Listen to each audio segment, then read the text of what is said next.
I'm Savannah, and I'm going to go ahead and apologize for the way my voice sounds. I have a cold, so I sound a little raspy right now.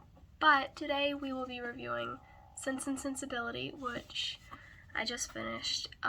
It's by Jane Austen, and I will go ahead and warn you there are going to be some spoilers because I don't feel like I can review this book fairly without spoilering it. So, if you don't want spoilers, I'd avoid this video until you've read the book.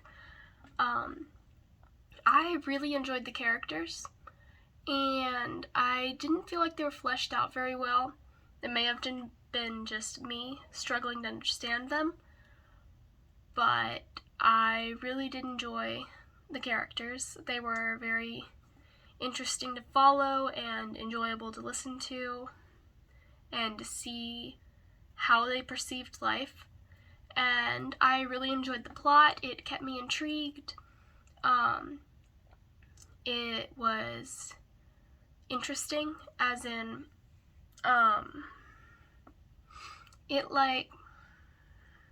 sorry, I'm terrible with words. It kept the pages turning, and you wanted to keep going. You just wanted to keep going and understanding what was going on in the book and why these things were happening. And so the pages kept just turning, and usually that doesn't happen with me in classic books. That's been a very small exception of classics.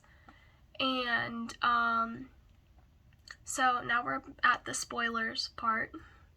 So if you really don't want spoilers, head out now because these spoilers are insane. At the beginning of the book, where his wife, Mr. Dashwood's wife, was trying to convince him not to assist Eleanor, Mrs. Dashwood, and Marianne. I found that very funny, how he just kept going, oh yeah, we can do that. And I found it funny how he just kept falling for everything she said. When I found out why Willoughby had broken Marianne's heart and left her, I was so shocked and so angry. I was like, this isn't fair. This is pointless. This is worthless. How dare he? And I just didn't like Colonel Brandon as much. Colonel Brandon was just, I don't know, I felt like he was a side character, and I didn't feel like he was very important to the story. And while yes, I'm glad that Marianne ended up being happy in the end, I didn't like him very much as her husband. And then with Miss Steele, Lucy Steele, I was a little shocked when I found out that she had married Robert instead of Edward. I was happy, though. I was very happy for her because, Eleanor loved Edward, and it had made me so mad that Edward had never told Eleanor that he had been engaged to Miss Steele for that long. I was just like, he should have told her. He really should have told her. And I get that they were trying to keep it secret so that nobody would get mad at them.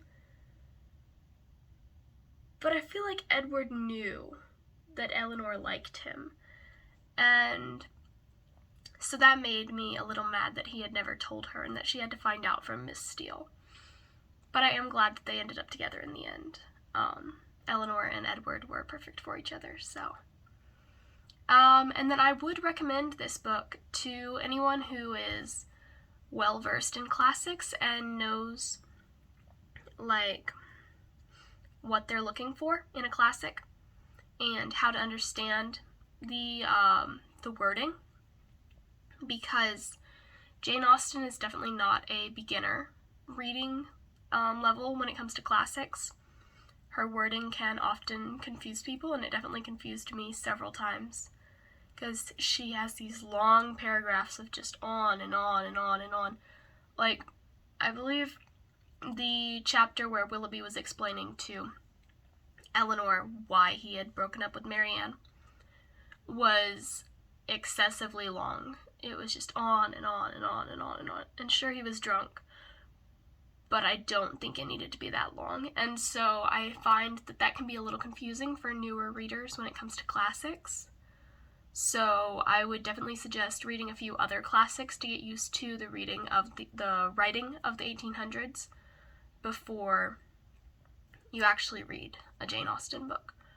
But for those who have read classics and understand the 1800s writing, I would highly recommend this one, because I'm going to put it up there with, like, my favorite Jane Austen book, Mansfield Park. So I think it was really good, and I look forward to reviewing my next book.